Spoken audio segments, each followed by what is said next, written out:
Halo teman-temanku, selamat malam.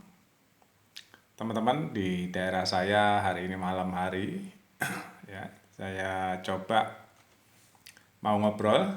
Mudah-mudahan ini bermanfaat ya. Teman-teman di Indonesia ada beberapa operator telekomunikasi ya. Ada teman-teman tahulah siapa saja, nggak usah saya sebutkan lah ya. Nah, saya mau nyinggung tentang hari ini terjadi apa di Indonesia. Sebenarnya hari ini sudah direncanakan sejak lama, teman-teman, yaitu tentang kerjasama internet, ya viralnya atau julukannya internet langit lah ya. Kenapa internet langit, teman-teman? Saya mau ceritakan ya. Jadi hari ini Elon Musk ini pemilik Starlink, teman-teman ya. Salah satu internet yang tercanggih di dunia sudah resmi datang ke Indonesia hari ini nih ya, udah viral di mana-mana tuh, teman-teman bisa lihat sendiri. Saya mau cerita aja tentang tadi saya melihat bahwa Elon Musk meresmikan beberapa kerjasama internet Starlink dengan puskesmas di daerah tertinggal di Indonesia, khususnya di bagian timur. Banyak puskesmas di daerah tertinggal yang belum terlayani oleh internet. Ini yang saya mau ceritakan, luar biasa ya teman-teman. Jadi internet Starlink ini dia wireless, teman-teman, wireless. Dia cuma terdiri dari beberapa perangkat saja ya, antena kecil gitulah ya ibaratnya lah. Antena kecil dan modem kecil gitu. Dan ini bisa dibawa kemana-mana. Salah satunya itu. Karena ada beberapa kriteria yang bisa kita ambil ya di situ, teman-teman. Saya mau bicara tentang yang bisa dibawa kemana-mana. Jadi kita melihat ya tadi uji cobanya juga, kecepatannya teman-teman kebayang nggak? Ada speed test ini yang paling rendah ya teman-teman, yang paling rendah di Starlink itu, yang harganya paling murah aja. Itu kecepatannya bisa sampai 250 atau 260 Mbps, kebayang nggak teman-teman? Bahkan diklaim sampai 300 Mbps kecepatannya. Sedangkan rata-rata internet Indonesia hari ini kebanyakan baru sampai ke 50, 30 gitu ya. Ada yang 100 juga ada. 150 juga ada, 200 ada ya.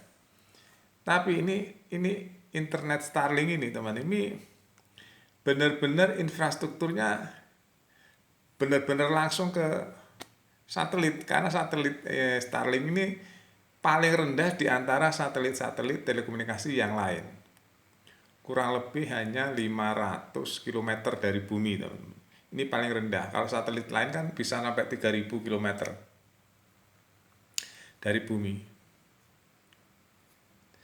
Nah, saya melihat tesnya ya teman-teman, di speed test, semuanya di unsur-unsurnya dites. Ini kalau menurut saya cepat sekali ya.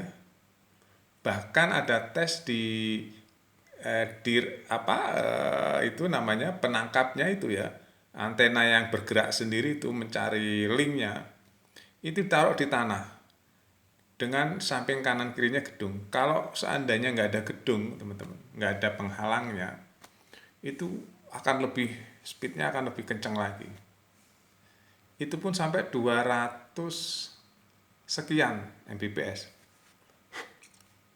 Bahkan kalau di dalam rintangan-rintangan yang banyak rintangannya ya, pemancarnya itu bisa sampai 160. 160 itu udah tinggi sekali, teman-teman. Saya aja pakai 30 udah kencang nih, 30 50 Mbps ya, di rumah udah kencang. Itu sampai minimal 160 sampai 260. Bayang nggak, teman-teman? Nah, bukan itu aja yang saya salut ya. Yang saya salut tuh ini bisa langsung melayani nih teman-teman, bisa langsung melayani daerah-daerah tertinggal ini yang nilai poinnya teman-teman. Daerah-daerah tertinggal yang ada di Indonesia yang letaknya itu Indonesia kan 17.000 pulau. Ya kan? 17.000 pulau itu teman-teman ya kalau ngelihat di daerah yang pulau besar aja masih banyak yang tertinggal. Apalagi pulau-pulau yang kecil-kecil. Nah sekarang dengan kerjasama Starlink dengan Indonesia, orang berada di ujung-ujung yang nggak ada jaringannya, pakai Starlink langsung langsung bisa main internet dan lebih cepat lebih cepat aksesnya.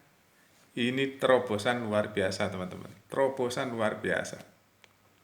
Ingat waktu Palestina diblokir oleh Israel tentang internetnya, itu yang nolongin Starlink teman-teman, Elon Musk langsung datang ke Palestina, warga Palestina dikasih link ke Starlink, ke satelit Starlink, langsung bisa pakai internet. Dan Indonesia, dan ini resmi loh, Elon Musk datang ke Bali meresmikan pemakaian jaringan Starlink punya Elon Musk untuk membantu puskesmas-puskesmas yang di daerah tertinggal supaya bisa melaporkan kejadian-kejadian dan data-data kesehatan secara real time.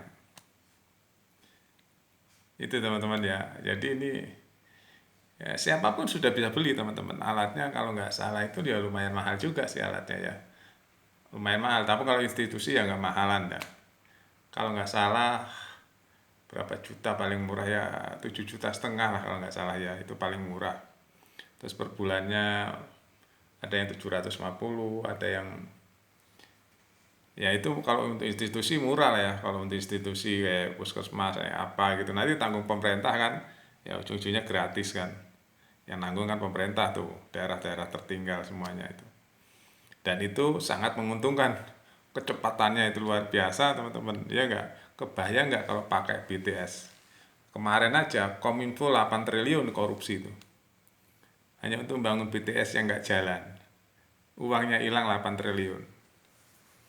Ya ini cuma 750 ribuan ya, satu paket paling murah itu kecepatannya udah kurang lebih 200 Mbps ke atas. Keren nggak teman-teman? Keren ini. Kok untuk daerah tertinggal langsung pasang antenanya gerak sendiri otomatis. Kecil lagi, nggak gede-gede teman-teman antenanya. Sama modemnya lah, sama apa? Istilahnya ya modem lah kayak gitulah, nggak gede. Kebayang nggak teman-teman? Oke, itu saja teman-teman ya, ulasan singkat yang menurut saya menarik untuk informasi tentang internet. Sampai jumpa.